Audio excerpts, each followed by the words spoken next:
I think I'm disappearing. Sarah Mitchell, 38, New York's most sought-after executive psychologist, whispered these words while staring at her reflection in her office bathroom mirror at 3:17 a.m., mascara streaking down her cheeks after the most devastating client session of her career. She had just been fired by her biggest client, not for incompetence but for being too fake to trust with real problems. The irony cut deeper than any professional rejection. Sarah had spent 15 years helping Fortune 500 executives find their authentic leadership voice while completely losing her own. Standing there in the harsh fluorescent light, she calculated the mathematics of her fragmentation. 4 distinct personalities she performed daily, 0 authentic moments in the past 6 months, $200,000 earned this year counseling others about authenticity while living as a complete fraud herself. The sound of her phone buzzing shattered the silence. A text from her 16-year-old daughter, Emma. "Mum, I had a nightmare and came to your room, but you weren't there. Are you okay? You've been acting like a stranger lately." Sarah's hands trembled as she read the message. Her daughter was right. She had become a stranger. To Emma, to her husband David, and most terrifyingly, to herself. The woman known throughout Manhattan as the executive whisperer had lost track of who she actually was beneath all the professional masks. What happened next would either destroy everything she'd built or save her from the suffocating prison of performed identities. But first, she needed to understand how she'd become 4 different people, trapped in one increasingly desperate body. Sarah Mitchell had mastered the art of identity shapeshifting with surgical precision. To her corporate clients, she was Dr. Mitchell, unflappable, analytically brilliant, intimidatingly competent. Her mahogany desk displayed Harvard certificates and testimonials from CEOs who credited her with saving their careers. To her private therapy patients, she transformed into Sarah the healer, warm, intuitive, endlessly patient, speaking in soft tones that invited vulnerability. At Emma's school events, she became Sarah the perfect mother, organized, involved, cheerfully competent, baking cookies that looked like Pinterest posts. In her marriage, she morphed into whatever emotional shape David needed that day, supportive when he doubted himself, passionate when he felt distant, independent when he needed space. This shape-shifting had made her wildly successful financially, but it was killing her psychologically. Each morning, Sarah performed what she privately called the identity lottery, frantically calculating which version of herself each situation required. The mental exhaustion was becoming unbearable, but she couldn't stop. Her reputation, her marriage, her relationship with Emma, her entire life depended on maintaining these carefully crafted performances. The crushing realization came when she overheard Emma talking to David in the kitchen. "Dad, I don't think Mom actually likes me. She likes the idea of being a good mother. But when she looks at me, her eyes go blank for a second, like she's trying to remember which mom script to run." David's response devastated her. "I know what you mean. Sometimes I feel like I'm married to a very talented actress who's forgotten she's not actually the character she's playing." Sarah pressed her back against the hallway wall, tears streaming silently down her face. Her family had noticed what she'd been desperately trying to hide. She had become so good at performing different versions of caring that she'd lost touch with how she naturally expressed love. Did she actually enjoy helping her clients, or was that just her therapist persona? Did she genuinely love spending time with Emma, or was maternal affection another elaborate performance? The ticking clock accelerated when Victoria Chen, Silicon Valley's most successful tech entrepreneur, scheduled an emergency consultation. Victoria was considering Sarah for a $50,000 6-month consulting contract, the kind of career-defining opportunity that would cement her status as the country's premier executive coach. But Victoria had one terrifying condition. She only worked with consultants who were authentic enough to call out my blind spots without fear. Sarah realized with growing panic that she had no idea which version of herself was authentic enough to meet that standard. Worse, she was beginning to suspect that none of them were. The moment that would change everything arrived disguised as a routine consultation with Dr. Robert Anderson, Sarah's former supervisor and the man who'd guided her through her early career. At 67, Robert had spent 4 decades studying what he called the psychology of fractured identity, and his laser-focused awareness could cut through professional facades like a scalpel through silk. Sarah had scheduled the meeting under the pretense of discussing challenging cases, but Robert's opening question shattered her composure immediately. "Sarah, how long have you been performing being a psychologist instead of actually being one?" The question hit like a physical blow. Sarah felt her competent professional persona crack down the middle, exposing the terrified, fragmented person underneath. Robert stood and walked to his whiteboard, selecting a blue marker with the deliberate movements of someone about to perform surgery. "Let me show you something that might save your life." He drew a large circle, then divided it into 4 unequal sections. "This is how most successful people organize their identity." He labeled each section: professional, spouse, parent, individual. Sarah stared at the diagram, her heart pounding with recognition. It was an exact map of her fragmented existence. "The problem," Robert continued, drawing thick black lines between the sections, "is that we create walls between these identities, so strong that we lose track of who we actually are underneath all the roles. You're not having an identity crisis, Sarah. You're having an integration crisis. If you've ever felt like you're living multiple lives that don't connect to each other, make sure you're subscribed, because what Robert showed Sarah next will change how you understand yourself forever." Robert erased the black dividing lines with a single sweeping motion. "But what if I told you that the most authentic people don't have fewer identities, they have better integration?" He drew dotted lines between the sections, then added a small circle in the center. "Healthy people have permeable boundaries and a stable core identity. Their different roles are expressions of the same essential self, not separate personalities." Sarah leaned forward, studying the revised diagram. "So what's supposed to be in the center? Your authentic values, your genuine personality traits, your real emotional responses.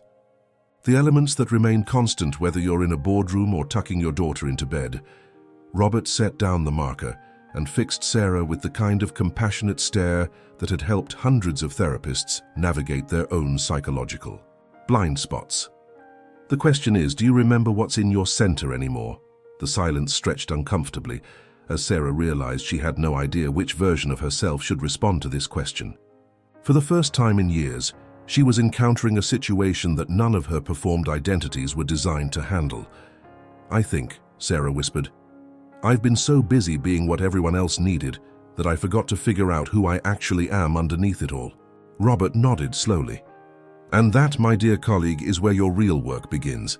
But Sarah, I need you to understand something crucial. The goal isn't to eliminate your different roles. The goal is to discover the authentic core that can guide all of them." He drew a new diagram, a diamond with multiple facets. "You're not meant to be a chameleon, changing colors to blend in with every environment. You're meant to be a diamond, one essential self with many brilliant facets, each reflecting light differently, but all emerging from the same beautiful core." The resistance hit Sarah immediately. Her competent professional persona insisted this was just a phase, that successful people had to adapt to different situations. Her mother identity argued that shape-shifting was simply good parenting. Her wife persona whispered that flexibility was what kept marriages strong. But underneath all the familiar justifications, Sarah felt something she hadn't experienced in years: genuine curiosity about her own authentic self. For the first time, she wondered what would happen if she stopped performing and started integrating. Make sure you hit that notification bell now, because Sarah's next attempt at change nearly destroyed everything she'd built, but led to a discovery that no one saw coming. Sarah's first attempt at integration was an unmitigated disaster that almost ended her career in 48 hours. Armed with Robert's diamond diagram and a dangerous dose of overconfidence, she decided to conduct what she ambitiously called the Great Authenticity Experiment. She would spend 1 full week being completely genuine in every situation. No more shape-shifting, no more performance, just pure, unfiltered Sarah. She had no idea she was about to discover the most important distinction of her life. Day 1, nearly destroyed her professionally. During a session with Marcus, her most difficult client, a pharmaceutical CEO, notorious for firing consultants who couldn't handle his aggressive leadership style, Sarah made a fatal error. Instead of morphing into her usual unflappable professional persona, she remained in her natural state, which happened to be tired, slightly anxious, and honestly irritated by Marcus's repetitive complaints about his team's lack of loyalty. "Marcus," she said with genuine weariness, "you've been telling me the same story about your marketing director for 3 months. Maybe the problem isn't that she's disloyal. Maybe the problem is that you're so exhausting to work for that she's mentally checked out." The session ended with Marcus storming out and threatening to file a complaint with the American Psychological Association.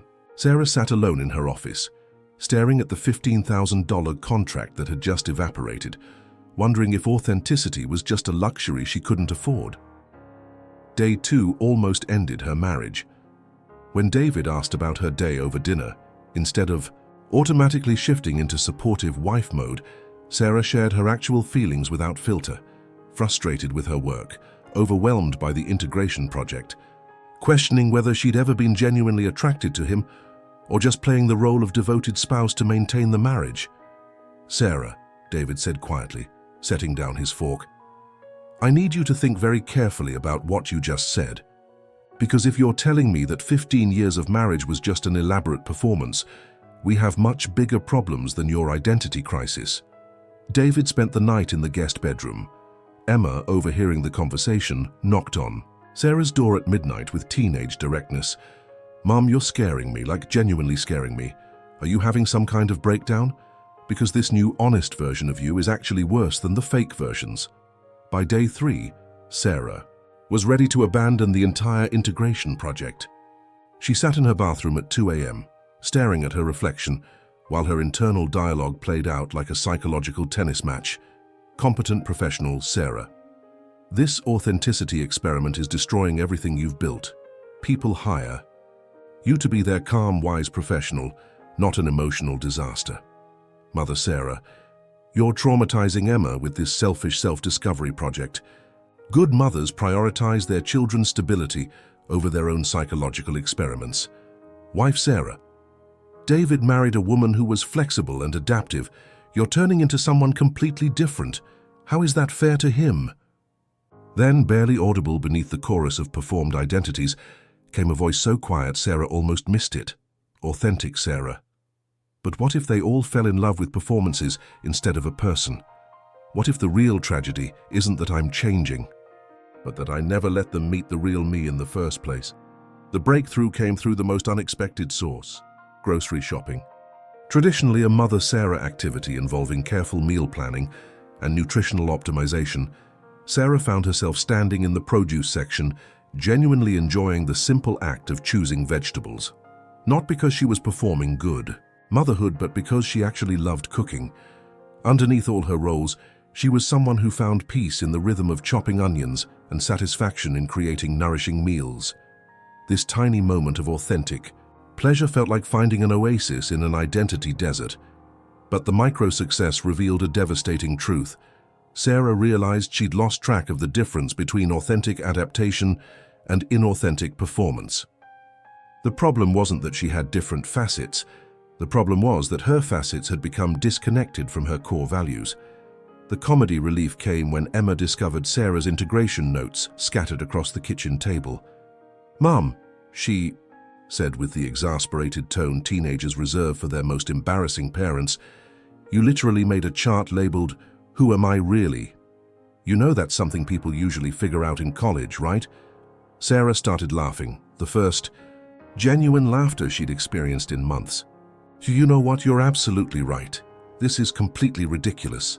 "Finally," Emma grinned. "The weird robot version of my mom was starting to freak me out. Can we please go back to you being fake happy about my grades instead of genuinely confused about whether you actually care about education?" In that moment, Sarah made the decision that would save her life. Instead of abandoning the integration project, she would approach it with the same methodical intelligence she brought to helping clients, but with one crucial difference. She would figure out how to be authentically herself in ways that served the people she loved, rather than just expressing every unfiltered thought and emotion. Here's where most people give up on authenticity and return to their comfortable masks. But Sarah was about to make a discovery that would revolutionize not just her own life, but the lives of everyone she worked with. This is the moment that changes everything. 3 weeks into her revised approach, Sarah was reviewing session notes in her office when her phone buzzed with a text from Emma. "Mom, I know you're doing that identity thing, but I actually missed the version of you that got excited about my art projects. Even if some of it was performed, it made me feel loved. Can you bring her back but make her more real somehow?" The message hit Sarah like lightning, but not in the way she expected. Her daughter wasn't asking for fake enthusiasm. She was asking for consistent care expressed through familiar patterns. The breakthrough wasn't about elimination. It was about integration.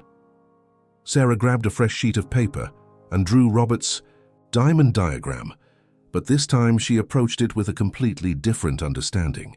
Instead of seeing her various identities as separate performances to be eliminated, she began mapping them as different expressions of the same core values waiting to be discovered. In the center of the diamond, she wrote 3 words that had somehow remained constant across all her roles, even when buried beneath layers of performance: curiosity, compassion, competence. The revelation was staggering. Professional Sarah wasn't a fake performance. She was Sarah's curiosity and competence expressed in service of healing. Mother Sarah wasn't an elaborate act. She was Sarah's compassion and competence channeled toward nurturing Emma's growth. Wife Sarah wasn't a role. She was Sarah's curiosity and compassion focused on building genuine partnership with David. The problem had never been that she had multiple identities. The problem was that she'd lost track of the value system that was supposed to guide all her identities toward authentic expression rather than fearful performance. Sarah developed what she called the identity integration equation. Authentic self, core values, x situational expression plus conscious choice. But the mathematical framework revealed something even more profound. Authenticity isn't about being the same person in every situation. It's about being guided by the same values in every situation. Healthy people don't have one identity. They have one value system that expresses itself differently depending on the relationship and context. A mother's compassion looks different from a therapist's compassion, but both emerge from the same authentic caring. A wife's curiosity looks different from a consultant's curiosity, but both spring from the same genuine interest in understanding and helping others grow. The universal principle connected to an ancient truth. Humans are designed to be adaptive, but adaptation becomes toxic when it disconnects us from our essential nature. The solution isn't having fewer facets. The solution is ensuring all facets reflect the same inner light. Sarah's before and after clarity was revolutionary. Before, multiple disconnected performances guided by external expectations and fear of rejection. After, multiple connected expressions guided by internal values and genuine care for others. Before, constant exhaustion from maintaining separate personalities. After, energizing alignment between core self and situational expression. The diamond metaphor reached its full transformative potential as Sarah realized she wasn't meant to be a single-colored light. She was meant to be a prism, taking the white light of her authentic self and refracting it into different beautiful expressions, depending on what each relationship needed to flourish. The real-world test came sooner than expected, and it would either validate everything Sarah had discovered or prove that integration was just another psychological fantasy. Victoria Chen, the tech entrepreneur considering Sarah for the $50,000 consulting contract, arrived for what she called the authenticity interview, a high-stakes conversation designed to determine whether Sarah was genuine enough to handle Victoria's most vulnerable leadership challenges. Instead of frantically trying to figure out which version of herself would be most impressive, Sarah made a radical choice. She would show up as her integrated self, letting her core values of curiosity, compassion, and competence guide her response, while adapting her expression to genuinely serve Victoria's needs. "I'll be direct," Victoria said. settling into the chair across from Sarah's desk. "I need to know whether you're going to tell me comfortable lies or uncomfortable truths. I've worked with consultants who were so busy managing my feelings that they never helped me solve my actual problems. I need someone authentic enough to call out my blind spots without fear." Sarah felt the familiar urge to shift into competent professional mode, confident, unflappable, impressively articulate. Instead, she took a breath and responded from her integrated center, allowing her genuine curiosity about Victoria's challenges to guide her words, while her compassion shaped her tone and her competence informed her approach. "Victoria, I'm going to tell you something that might cost me this contract, but it's the most authentic thing I can share with you. 3 weeks ago, I realized I'd been so busy performing competence that I'd lost track of my actual expertise. If you work with me, you'll get someone who's genuinely curious about your challenges, honestly compassionate about your struggles, and competent enough to help you find real solutions. But you'll also get someone who's still learning how to integrate her own multiple identities, which means I understand the leadership challenges you're facing from the inside out." Victoria's eyes sharpened with interest. "Tell me more about this integration work. How does it apply to my situation?" Sarah shared the identity integration framework, demonstrating how it applied to Victoria's specific leadership challenges. Instead of offering generic advice, she showed Victoria how to identify her own core values and then express them consistently across her various roles as CEO, board member, mother, and community leader, while adapting her approach to serve each context authentically. "Most leaders," Sarah explained, "think they need to be different people in different situations. But your team is confused because they can't predict which version of you they're going to get in any given meeting. The solution isn't to be identical in every context. It's to be recognizably you in every context, guided by the same values, but expressing them in ways that serve each unique situation." The immediate results were remarkable. Victoria not only signed the contract, but asked Sarah to facilitate a company-wide workshop on integrated leadership. More importantly, Sarah felt completely energized by the session, not drained by performance, but genuinely excited by the opportunity to help someone else escape the exhausting cycle of identity fragmentation. The ripple effects extended far beyond professional success. That evening, Sarah approached her family dinner with revolutionary clarity. Instead of automatically shape-shifting into mother and wife personas, she remained centered in her core values, while consciously choosing how to express them in service of her family's needs. When Emma shared frustration about a friendship conflict, Sarah responded with integrated authenticity, genuine curiosity expressed through deeper questions, authentic compassion shown through emotional validation, and natural competence offered through practical perspective. The difference was subtle, but profound. Emma felt heard rather than managed. "Mum," Emma said later that evening, "I don't know exactly what changed, but you felt like yourself tonight instead of like someone trying to be a good mom. It was actually more helpful."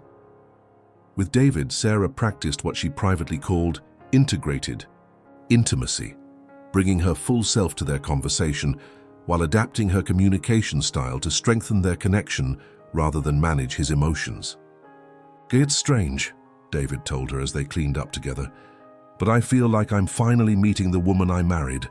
You're still being caring and supportive, but now it feels like it's coming from you rather than from some script you think you should follow."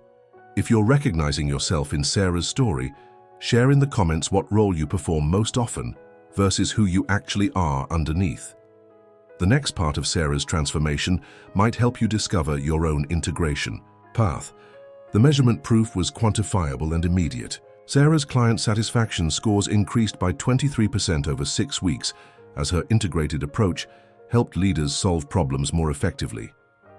Her personal energy levels, which she'd been tracking as part of the integration project, improved by 40% because she was no longer maintaining multiple disconnected personalities. Most importantly, the time she spent each day worrying about which version of herself to be dropped from an average of 3 hours to less than 20 minutes. But the transformation went deeper than metrics. Sarah's relationships began operating from a foundation of recognition rather than performance. Her clients started referring to her as the consultant who actually sees you as you are, and her practice evolved from high-paid problem-solving into purposeful transformation work. The integration success created an unexpected challenge. Sarah realized she needed to learn how to sustain this new way of being across all areas of her life, not just the ones where she'd consciously applied the framework. 6 months later, Sarah stood in front of 200 executives at New York's largest leadership conference, but she wasn't the same woman who had once whispered, "I think I'm disappearing," in her office bathroom. The conference organizer had introduced her as the executive coach who revolutionized authentic leadership development. But Sarah knew the real revolution was much more personal. She was finally, completely, authentically herself. Her presentation began with a confession that would have terrified the old Sarah. 6 months ago, I was fired by my biggest client for being too fake to trust. Today, I want to share the integration framework that saved my career, my marriage, my relationship with my daughter, and my sanity. The audience leaned forward, recognizing something they'd been desperately seeking: permission to stop performing and start integrating. Sarah's private practice had evolved into something far more meaningful than high-paid consultation. She now specialized in helping successful professionals escape what she called the authenticity trap, the exhausting cycle of maintaining multiple disconnected identities that ultimately served no one well. The transformation proof was visible across every area of her life. Her marriage had deepened into genuine partnership based on mutual recognition rather than mutual performance. David often commented that he felt like he was falling in love with the same woman all over again. But for the first time, Emma, watching her mother's integration journey, had begun developing her own authentic identity with conscious intention, rather than unconscious adaptation. "Mom," she'd said recently, "watching you figure out who you really are helped me realize I don't have to wait until I'm 38 to know myself." The teaching moments came naturally now. When new clients arrived drowning in their own identity confusion, Sarah would share the 3 universal insights that had emerged from her journey. First, authenticity isn't about being the same person everywhere. It's about being guided by the same values everywhere. Your different roles should be different expressions of your essential self, not different personalities competing for control. Second, integration doesn't mean elimination. You don't have to choose one identity and abandon the others. You need to discover the core values that can guide all your identities toward genuine expression rather than fearful performance. Third, the people who truly love you don't need you to be perfect. They need you to be consistent. They want to recognize the same essential person across all your different roles, even as those roles require different behaviors and expressions. But Sarah's greatest legacy wasn't professional, it was personal. She had discovered that the diamond metaphor was more than just a therapeutic tool. It was a way of living. Every morning, instead of performing the identity lottery, she began each day from her integrated center, consciously choosing how to express her core values in service of that day's relationships and responsibilities. Nandi C., woman who had once lived in constant fear of being discovered as a fraud, now moved through the world with the quiet confidence that comes from knowing that all her different expressions emerged from the same authentic source. Standing on the conference stage, looking out at an audience of professionals hungry for the same integration she'd discovered, Sarah closed her presentation with words that completed the full circle of her transformation. 6 months ago, I thought I was disappearing because I didn't know who I was anymore. Today, I know exactly who I am. And because I know who I am at my core, I can be genuinely myself in every situation. Whether I'm being myself as a therapist, myself as a mother, myself as a wife, or myself as a teacher standing in front of you right now. The diamond has many facets, but it's always the same diamond. Your authentic self has many expressions, but it's always the same authentic self.